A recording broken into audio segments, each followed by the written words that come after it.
Salut à tous, demain on célèbre un événement assez génial, la journée de la fierté geek. Et pour marquer le coup, on s'est dit que c'était le moment parfait pour plonger au cœur de ce qu'est la création technologique pure. On entend tout le temps parler des stars de la Silicon Valley, c'est vrai, mais la vraie magie, elle opère souvent dans l'ombre. Elle est portée par des passionnés qui construisent des solutions hyper concrètes au quotidien. Alors aujourd'hui, dans ce décryptage, on va analyser l'anatomie de ce qu'on pourrait appeler le profil tech ultime d'aujourd'hui.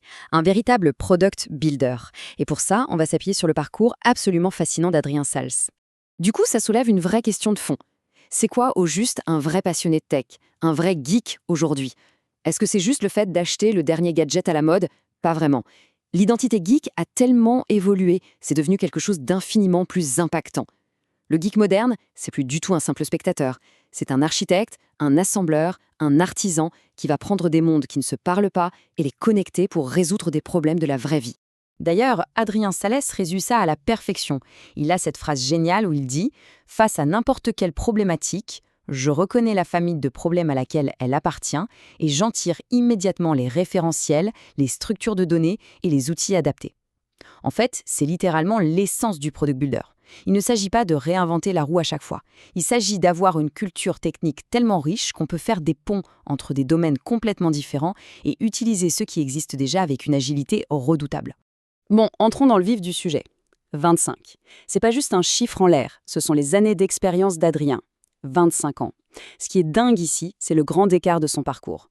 On parle de quelqu'un qui a commencé par enseigner les maths au collège et qui aujourd'hui fait de la modélisation de données hyper complexes, de l'architecture cloud native et joue avec des agents d'intelligence artificielle. C'est la preuve absolue qu'une grande carrière dans la tech, c'est d'abord un marathon complètement transdisciplinaire. Et attendez, j'ai un autre chiffre pour vous, accrochez-vous, 206. C'est le nombre d'articles techniques qu'il a publiés sur la plateforme Dev2.0. Rajoutez à ça plus de 280 vidéos sur YouTube, c'est tout simplement monumental. Ça montre un dévouement total au partage et à ce qu'on appelle le build in public, le fait de construire en public. L'idée, c'est pas de coder seul dans sa cave, mais de tout documenter et de transmettre à la communauté mondiale. Ce qui nous amène directement à notre premier grand chapitre, son rôle d'architecte des données sensibles et comment il applique tout ça dans le monde de l'entreprise. Si on remonte un peu le temps, on trouve ce point de départ en 1999.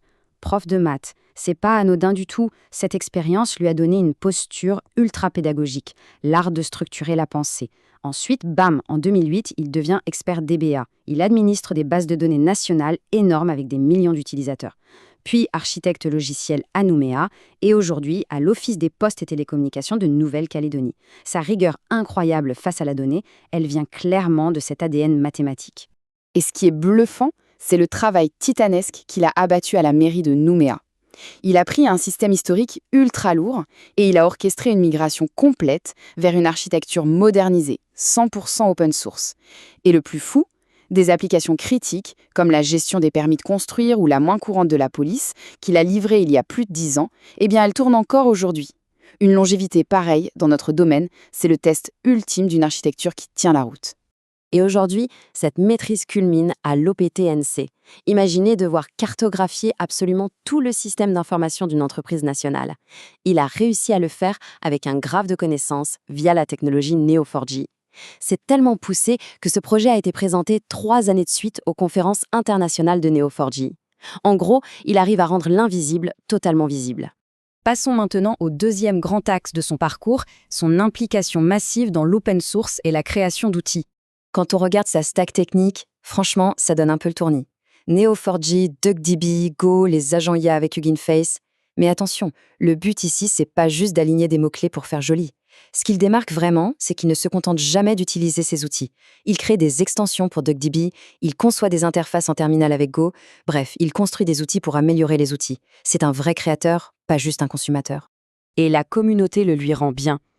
37 250, c'est le nombre de fois où son package officiel Chocolatey pour Liquibase a été téléchargé.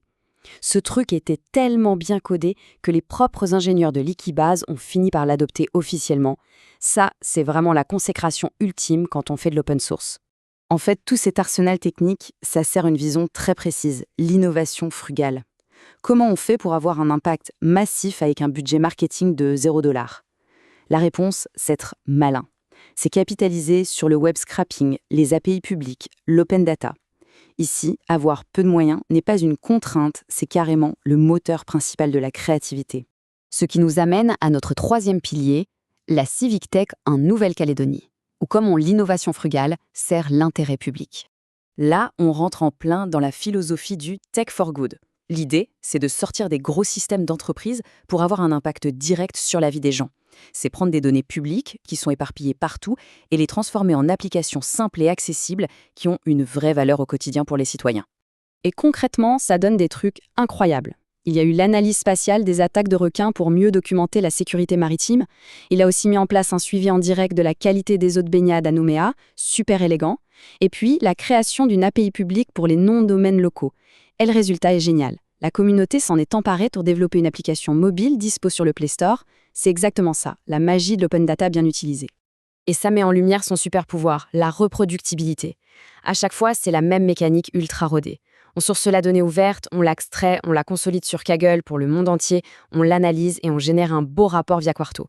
C'est vraiment une usine à créer de la valeur publique de manière systématique. Allez, on arrive à notre quatrième et dernier pilier, la transmission. L'art de passer le flambeau à la nouvelle génération. Vous vous souvenez de ses débuts comme prof de maths ? Eh bien, 25 ans plus tard, la boucle est bouclée. Aujourd'hui, il enseigne à l'université auprès d'étudiants en master. Et son approche est assez radicale. Il applique carrément les principes de la pédagogie Montessori à l'ingénierie tech de haut niveau.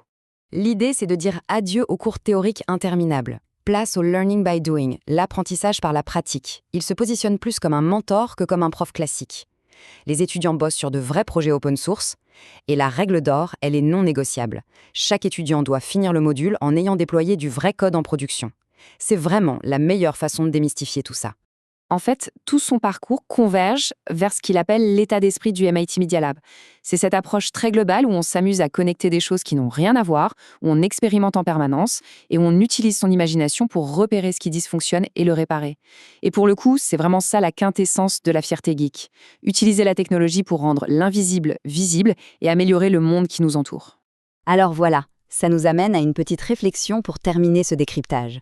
En voyant tout ce qu'on vient de parcourir, comment est-ce qu'on peut, nous aussi, intégrer cette innovation frugale et ce besoin d'expérimenter dans nos propres projets ? Demain, c'est la journée de la fierté geek. Et si on s'inspirait de cette posture de bâtisseur ? La technologie est à notre portée, les données n'attendent que nous. Le reste, c'est juste de l'ingéniosité humaine. Merci de m'avoir suivi pour cette analyse et d'ici là, continuez à construire de belles choses.